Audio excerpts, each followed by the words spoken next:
President Barack Obama says 40% of American students enroll in community college, and to keep the United States competitive with other nations, it should be, that's right, free, just like public high school. Let's say hello to our Ebru think tank. I am joined by Alain Sanders of St. Peter's University, Bill Rosenberg of Drexel University, and Paul Levinson of Fordham University. And Paul, I'll start with you. John F. Kennedy challenged us to reach the moon. We have Barack Obama saying community college for all. What a great proposal. I'm jesting. What are your thoughts on it? Well, I think it is a great proposal. You know, we tend to be very arrogant about thinking that our educational system is so good. One of the things I was amazed to find a few years ago is that literacy rates in ancient Alexandria were higher than they were in the United States until the beginning of the 20th century.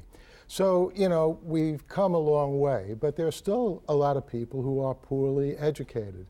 And I think removing any kind of financial constraint to getting a foothold into college on the community college level is a great idea. It's long overdue. By the way, it's been talked about for decades. This isn't an original idea that Obama came up with. But I think if he can run with it and Congress cooperates, that could do a lot of good for our society. Bill, I looked it up online coming here today. $4,500 gets you 2 semesters a year at Borough of Manhattan Community College. People can't come up with $4,500, can't borrow $4,500. I used to work at a deli and drive to school, and I didn't live there. I just to go to Paul's school, to go to Fordham.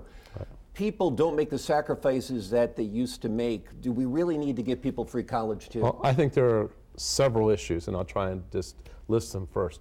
First, I think there's a difference between whether it should be free college, community college, and also whether or not everyone should go to college. See, the hidden message there is that we're going to make it available and we're going to encourage everyone to go to college. The reality is not everyone's cut out for college. Community colleges, I think, have 2 roles. One is to provide basic education to get people started, particularly people who come back to school or people can't afford 4-year colleges or universities, but also to provide job training opportunities tied to particular communities in particular industries like computer operators or nursing technology people and so forth. That's all really great, but fundamentally, we've already, as our other guest from Fordham has said, you know, Bill Clinton was pushing the same agenda 20 years ago, so this isn't a new idea. But what Obama did say, which I think is actually kind of dangerous, is he said, we're going to make it free as long as you complete in a reasonable amount of time and do well enough in terms of your grades. Well, that's going to put an enormous pressure on community college faculty to give out gentlemen's C's. Mm-hmm. Because if they don't get the C, that means they're going to be financially holding the bag and they're not going to be able to afford to pay that freight. So I think that really the question is the relationship between education and admission to education, which no one's really talking about. Alan, unless you need a prescribed curriculum to become a doctor, an engineer, a teacher, do we really need college? Can we really nowadays just simply learn on demand, look it up on the internet, find out what we need? People have anthropology majors who are never going to become anthropologists, psychology majors who are never going to become psychologists, sociology majors who will never become sociologists. When I hear the majors that these kids are wasting $40,000, $50,000 a year on, I want to pull my hair out. Well, they're not wasting it. And that, again, you have to approach it with a fine-tooth comb, okay? A liberal arts education, whether you're studying political science, which is my field, or anthropology, is not about learning how to do something with your hands. It's about learning how to think and analyze and do sophisticated thinking with your brain. There are jobs that require that. The professional jobs in America require thinking, and the liberal arts are geared to train students to think and to apply difficult concepts and difficult ideas and try to see how one can come to some reasonable conclusions. That's what businesses want, people who can think. They don't want people who can just be robots. Now, there are other fields, there are other kind of jobs where you don't need those kinds of skills. And so we have to be able to separate. And that's why the president's proposal doesn't make any sense. It lumps everybody together and it says, we're going to give you a free education. as my colleague here, Bill, said, some people are not cut out for college. They're not cut out for the liberal arts. They're not cut out for that kind of analytical thinking. Other people are. And so we have to be able to have a program that gears itself to where people want to be. Saying everybody should go to college makes absolutely no sense. Some people should go to college, and they should be subsidized because some people are not able to afford it properly.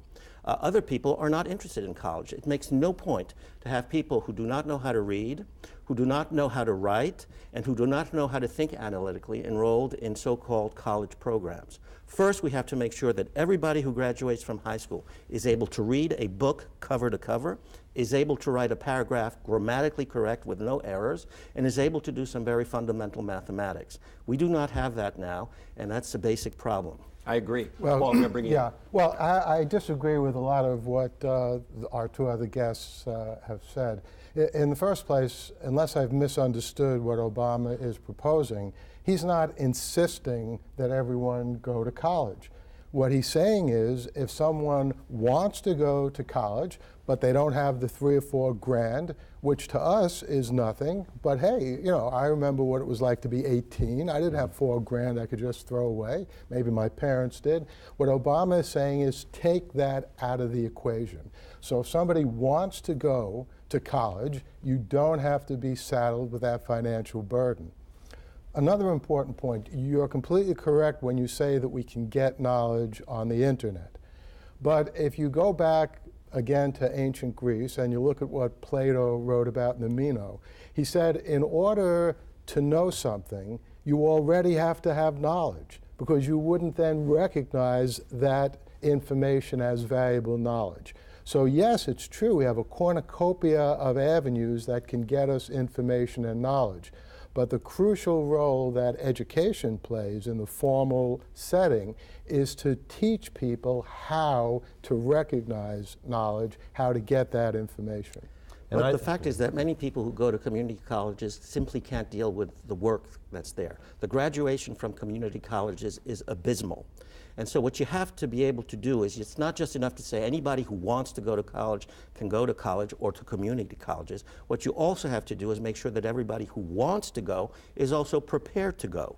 Colleges and community colleges do a lousy job of making up for the fact that many people don't get the proper educational training in high school.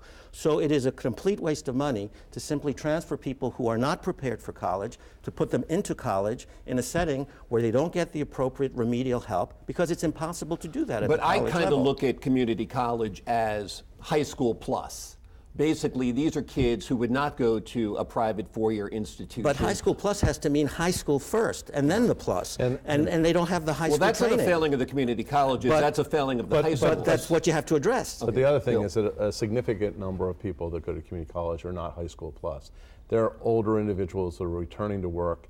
So it really encompasses so many people, so many different types of people.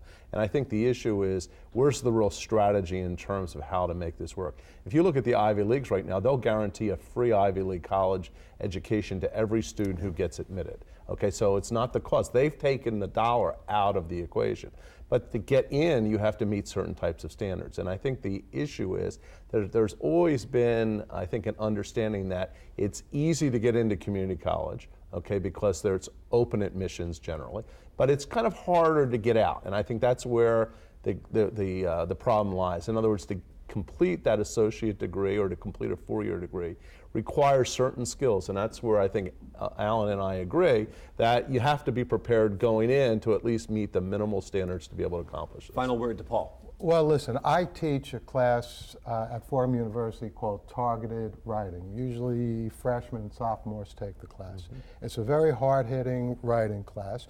There are some students in the class who aren't that good, and they didn't get the best education they might have in high school, but part of what I do as a responsible professor is teach them how to write.